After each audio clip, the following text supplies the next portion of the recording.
We call it our, what do we call it? It's a funny name. It's,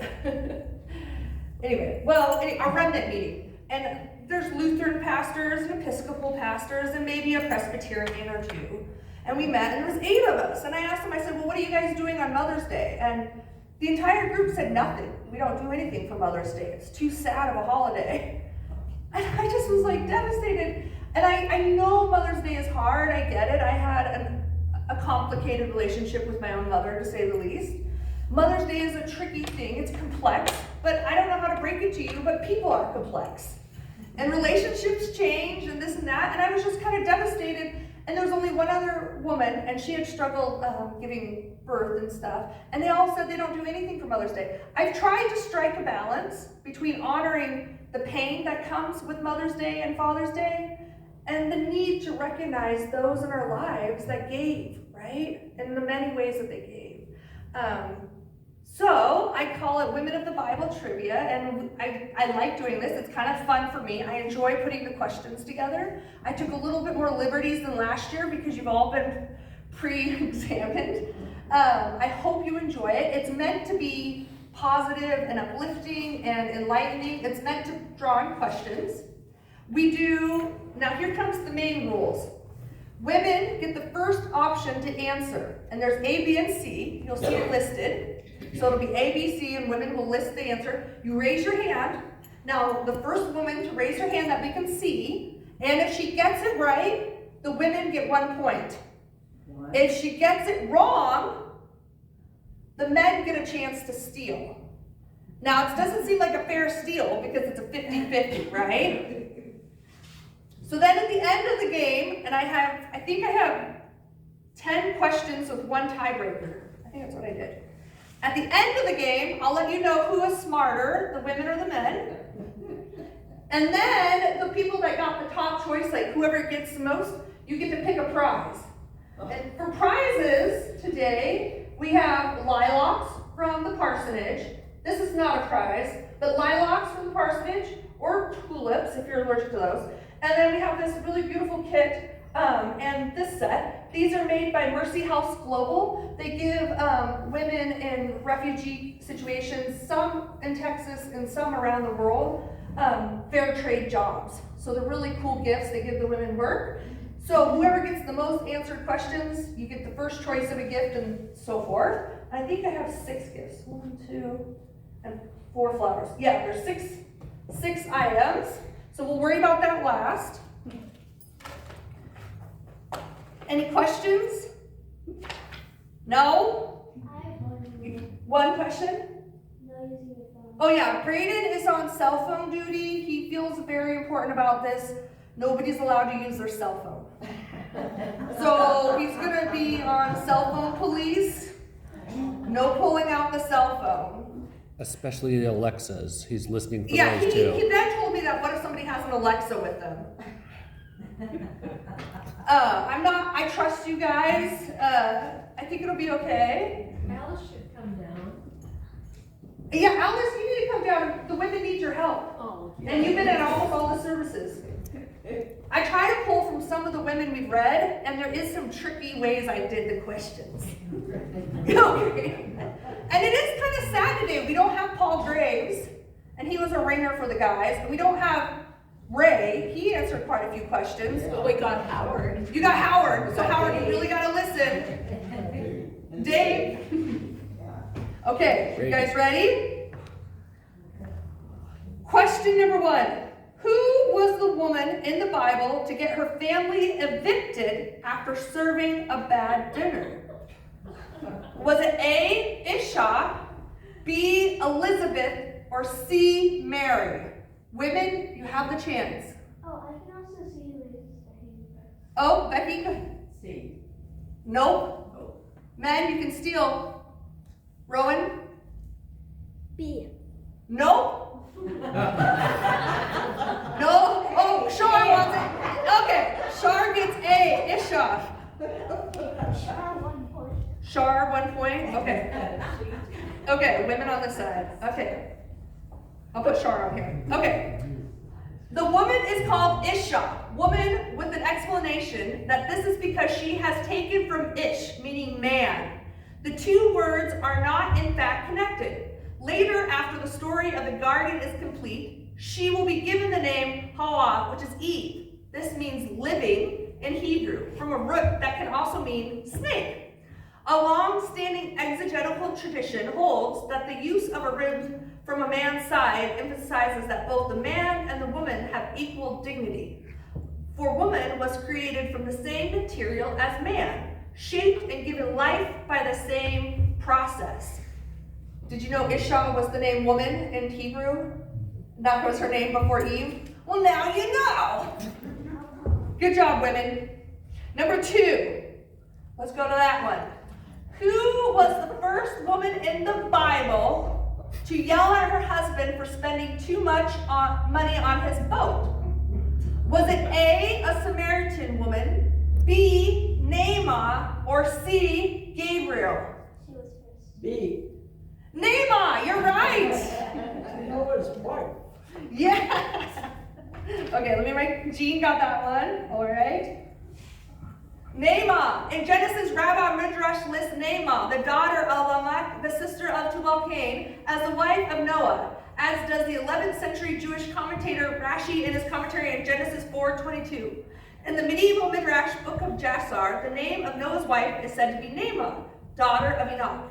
Did you guys see the cartoon? Were you able to read it? Go back to the cartoon. The unicorn says, "A big storm's brewing." And then the other unicorn lady says, "Then I'm glad we didn't go on that cruise thing your friend Whack-a-Job Noah." And that's why we don't have unicorns anymore. Anymore. All right, we go to the next question. 3. Who are the 2 saintly sisters of Rome listed in the New Testament? Is it A, Eve and Gomer, B, Typhina and Tryphosa, or C, Donna and Sandy? Women, who is the 2 saintly sisters listed in the New Testament? Oh. B, yes, Typhina and Tryphosa. There you go, Helen. Let me go pull that up. Go into the answer so we can read about it. Greet Typhina and Tryphosa, those women who work hard in the Lord. Out of Romans. How many questions are there? So I think the women are winning so far. Yeah, how many questions are there? There's 10. Okay, that's my slides. Okay, 4. Which mother in the Bible has the perfect child? And this one is only funny if you've seen a certain show. A, Mary, B, Mary Magdalene, or C, Cersei Lannister?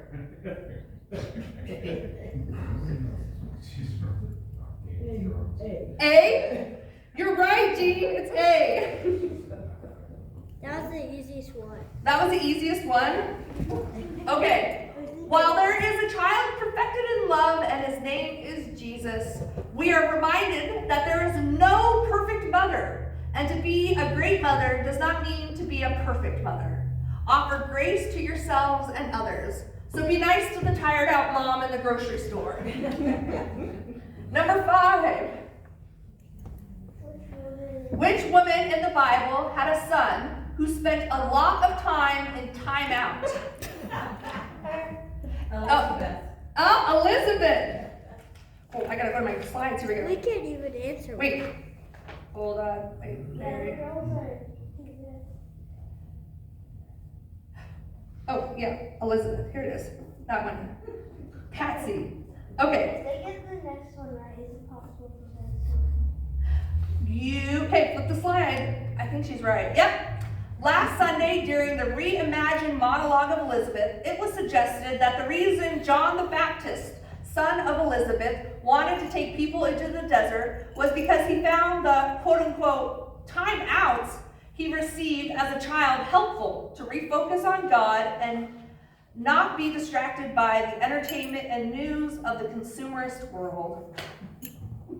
So you had to come to church for that one. Number 6. Which woman is listed as a sage was the daughter of a rabbi Nir who was martyred by the Romans and known to help other rabbis understand God as loving versus a mere conqueror? Was it A, Mary of Bethany, B, Lydia, or C, Bruia? C. C, okay. Woo, Alice is on the board. It's impossible to All right, ready to get off of there though. You guys right here. All right. It is told that Bruia taught her husband, Rabbi Nir, to pray for the repentance of the wicked rather than their destruction. According to the story, she once found Rabbi Nir praying that violent men in the neighborhood would die. Appalled by this, she responded to him by pointing out the verse does not say, "Let sinners be consumed from the earth, and the wicked shall be no more," but rather states, "Let sin be consumed from the earth." With the result that the wicked shall be no more, because they have repented. Another interpretation of the passage, one fits with Tiberian vocalization, suggests that Bruia explained that the verse does not refer to those who sin as a particle, I really am cut the word, but habitual sinners as an agent noun. You guys get the difference? Yeah, it took a woman to point out the details. That's what we get from that one. Number 7. Which businesswoman in the Bible sold clothing to the richest people in their land? Was it A, Martha, B, Lydia, or C, Elizabeth? This might be an opportunity for the men to steal. B. B? Alice says B, and she's right. It is Lydia.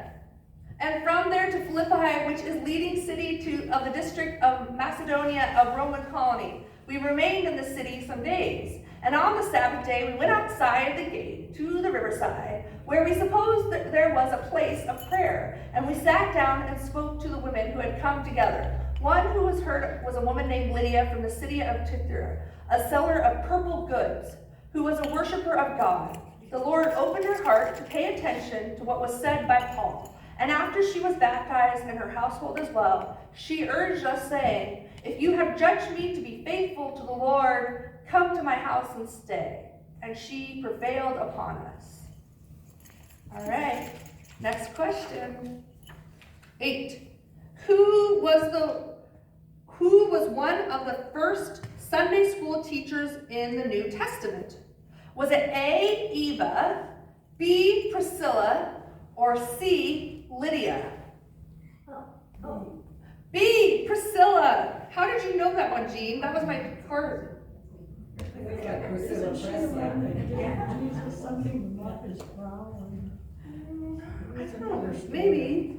So I guess. Yes, I put Priscilla on there, like, as a hint. But Priscilla was a woman of Jewish heritage and one of the earliest known Christian converts who lived in Rome. Her name is a Roman diminutive of Prisca, which was her formal name. She is often thought to have been the first example of a female preacher or teacher in the early church history.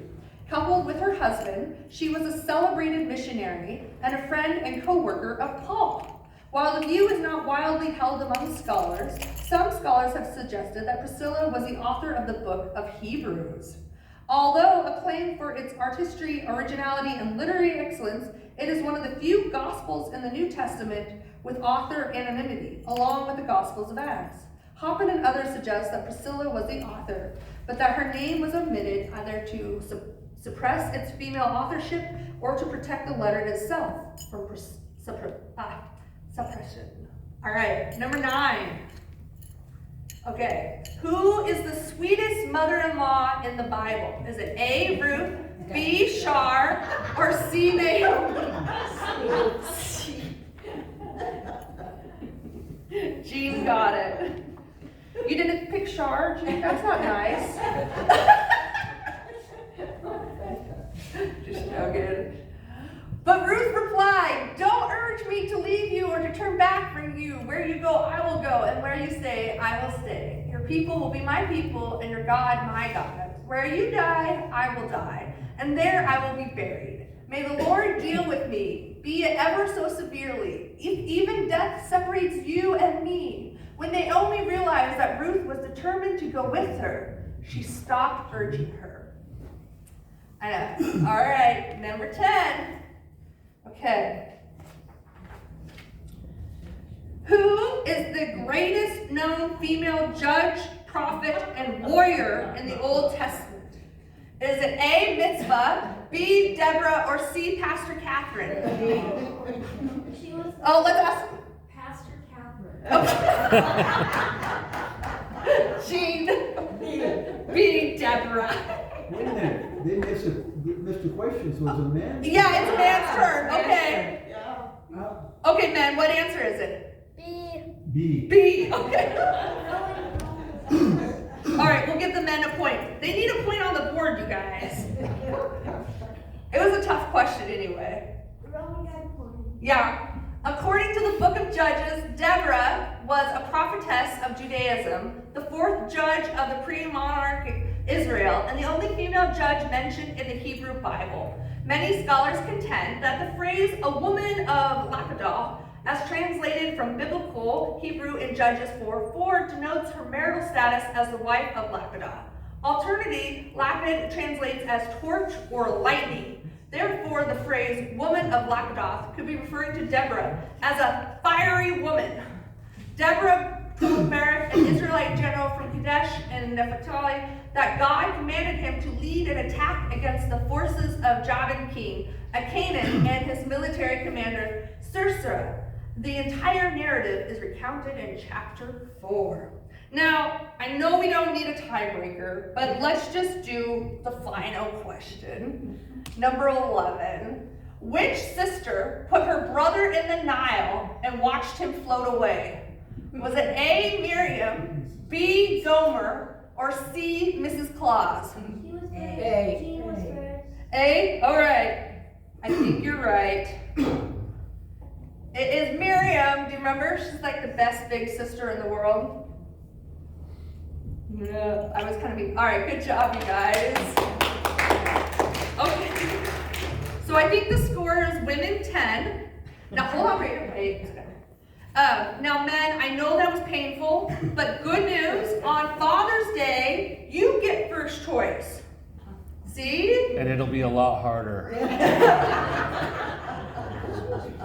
Yeah, this one was pretty hard. I stepped it up a little this year. Yeah? But a point of order, one of the rules was to raise your hand. Right. There were 4 questions when a woman didn't raise her hand. So the man should get those 4 points. They should. And I think Miles did not raise his hand when he answered his question. So Miles should get that. Okay. I hear that. Maybe. Still won. Okay, good to know. Next round, Father's Day, I will create the questions, but I won't be here. So if you want to lead, you can keep a good eye on it. I am looking for a leader on that day. Okay. Will they be multiple choice? Because this Yeah, is there will be first multiple time. choice. Last time I messed that one up too. I think, okay, let's add up who, so that you get your choices. Shar, you had 1. I can't take a gift. You can't take a gift. That was I a had given. 1. No. Shar got 1. Jean, I'm pretty sure you took a lead on these. Yeah. 1. She did last year too. She did last time. 2, 3, The age comes this 4, 5, 6. Wait. And then I have Alice got on the board as well. I got out the board. Alice got 1, 2. Alice got on the board. I got Patsy got on the board. Patsy got 1. And then who of the men said Deborah? Me. Rowan, okay. And I'm gonna add, let's see here, I have 6 prizes. 1, 2, 3, 4, 5. Am I missing anybody? I'm gonna add Loris because she made the food downstairs. And she told me in the kitchen she won't win one. Okay. All right, so Jean, you get your first choice of prizes. Come on, pick one. You get to pick which one you want. So Jean, come up, followed by Alice, followed by Patsy, and Shar. I like life. big lilac or little lilac? Okay, thank you. Yes, take a nice prize, whatever feels. If you don't like lilacs in your house, you can get a basket, or the tall flowers, or the earring holder, or the basket. You can get the basket. I think you might like that. Go for it. Yeah.